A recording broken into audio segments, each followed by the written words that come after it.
Hello friends, welcome to my channel. ഇന്ന് നമ്മൾ മലബാർ സ്റ്റൈലിൽ അയല തേങ്ങക്കറിയാണ് ഉണ്ടാക്കാൻ പോകുന്നത്. അപ്പോൾ അതിനായിട്ട് കുറച്ച് പുളി വെള്ളത്തിലിട്ട് വെച്ചിട്ടുണ്ട്. കറിയിലേക്ക് ചേർക്കാനായിട്ട് ഒരു വലിയ തക്കാളി അരിഞ്ഞു വെച്ചിട്ടുണ്ട്, 4 പച്ചമുളക് കട്ട് ചെയ്ത് വെച്ചിട്ടുണ്ട്, അതുപോലെ തന്നെ ഒരു 4 വെളുത്തുള്ളി ചതച്ച് വെച്ചിട്ടുണ്ട്. പിന്നെ ഒരു ചട്ടി കഴുകി വൃത്തിയാക്കി വെച്ചിട്ടുണ്ട്. ഇനി നമുക്ക് കറിയിലേക്കുള്ള അരപ്പ് തയ്യാറാക്കണം. അതിനായിട്ട് മിക്സിയുടെ ജാറിലേക്ക് 1 കപ്പ് തേങ്ങ ഇട്ട് കൊടുക്കാം.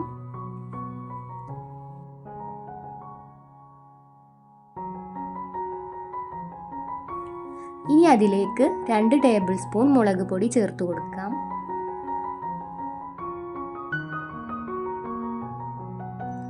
ഇനി അതിലേക്ക് 1 ടീസ്പൂൺ മഞ്ഞൾപ്പൊടി, 1 ടീസ്പൂൺ പെരിഞ്ജീരകം ചേർത്ത് കൊടുക്കാം.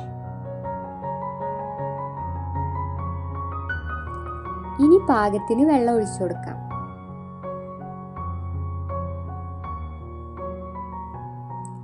ഞാനിവിടെ 1 കപ്പ് വെള്ളമാണ് ഒഴിച്ചത്. ഇനി ഇതിലേക്ക് 3-4 ചെറിയുള്ളി ചേർത്ത് കൊടുക്കാം.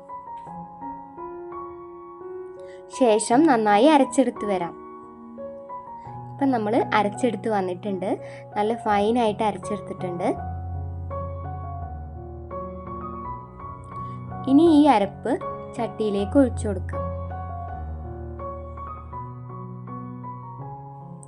മിക്സിയിലേക്ക് കുറച്ച് വെള്ളം ഒഴിച്ച് അതൊന്ന് ചുറ്റിച്ചിട്ട് അതും കൂടി ഇതിലേക്ക് ഒഴിച്ചു കൊടുക്കാം.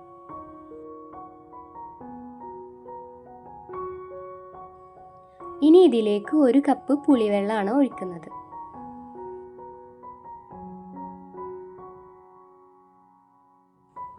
ഇനി കറിയിലേക്ക് എടുത്തു വെച്ച മുളക്, തക്കാളി, വെളുത്തുള്ളി ഒക്കെ ചേർത്ത് കൊടുക്കാം.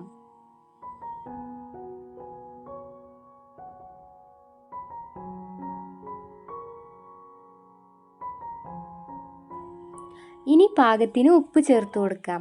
ഞാനിവിടെ 1 ടീസ്പൂൺ ഉപ്പാണ് ഇട്ട് കൊടുക്കുന്നത്. ശേഷം നന്നായിട്ടൊന്ന് ഇളക്കി യോജിപ്പിക്കാം. ഇനി ഇത് അടച്ചു വെച്ച് ഹൈ ഫ്ലെയിമിൽ വേവിക്കാം.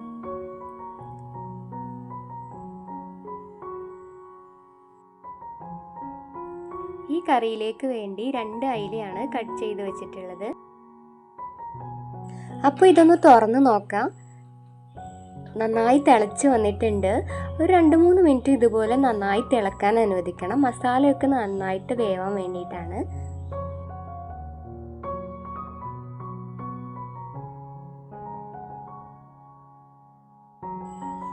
ഇപ്പം നമ്മുടെ മസാലയൊക്കെ നന്നായിട്ട് വെന്ത് കിട്ടിയിട്ടുണ്ട്. ഇനി ഇതിലേക്ക് മീൻ ഇട്ട് കൊടുക്കാം.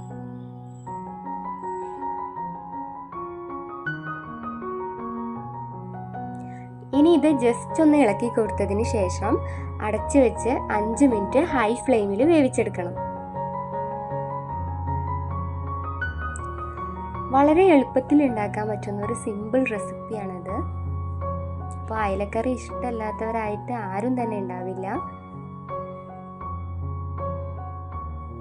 5 മിനിറ്റിന് ശേഷം ഇതൊന്ന് തുറന്ന് നോക്കാം.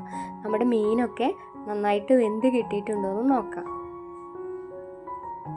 ഇപ്പം നമ്മുടെ അയലക്കറി റെഡി ആയിട്ടുണ്ട്. ഫിഷൊക്കെ നല്ലപോലെ വെന്ത് കിട്ടിയിട്ടുണ്ട്. ഇനി നമുക്ക് ഫ്ലെയിം ഓഫ് ചെയ്യാം. ഇനി നമുക്കിത് വറവിട്ടെടുക്കണം. അതിനായിട്ടൊരു ചട്ടിയിലേക്ക് ആവശ്യത്തിന് വെളിച്ചെണ്ണ ഒഴിച്ചു കൊടുത്തിട്ടുണ്ട്. അതുപോലെ തന്നെ ചെറിയുള്ളി ചെറുതാക്കി അരിഞ്ഞതും വേപ്പിലയും കൂടി ഇട്ട് കൊടുക്കുന്നുണ്ട്. ഇനി ഇതിലേക്ക് ഒരു 1/4 ടീസ്പൂൺ ഉലുവയാണ് ഇട്ട് കൊടുക്കുന്നത്. വറവിടുന്ന ടൈമിൽ ഉലുവ ചേർക്കുമ്പോൾ കറിക്ക് നല്ലൊരു ടേസ്റ്റ് കിട്ടും.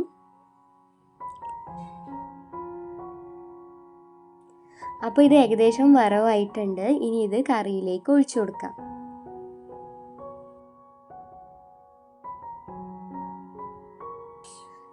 ഇനി ഇത് ഒന്ന് ഇളക്കി കൊടുത്തതിന് ശേഷം അടച്ചു വെക്കാം.